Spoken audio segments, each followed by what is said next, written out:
Praise the lord.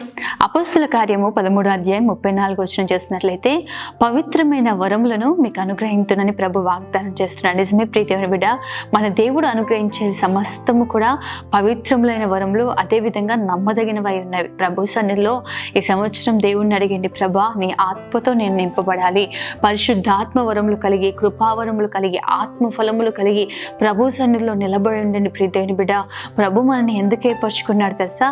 మనం ఫలించుటకును, మనం ఫలము నిలిచి ఉండటకు దేవుడు మనల్ని ఏర్పరచుకుని ఉన్న దేవుడు. గడిచిన సంవత్సరాలన్నీ ఎలా గడిపారు? గడిచిన సంవత్సరాలన్నీ ఎంతో ప్రయాసముతో, ఎంతో భారంతో, కుటుంబ సమస్యలతోనో, లేకపోతే ఉద్యోగాల్లోనో, చేతి పనులలోనో భారంతో వెళ్ళారేమో. కానీ ఈ సంవత్సరం ప్రభు సన్నిధిలో నమ్మకమైన వారిగా ఉండి దేవుడు అనుగ్రహించు ప్రతి పవిత్రమైన వరాలు, దావీదుకి ఏ వరములైతే అనుగ్రహింపబడ్డాయో దావీదు వలె మీరు కూడా ఆశీర్వదింపబడిన వారిగా దేవుని సన్నిధిలోంచి శ్రేయస్కరమైన దీవెనలు మీరు అనుభవించుదురుగాక. ఆమేన్. God bless you.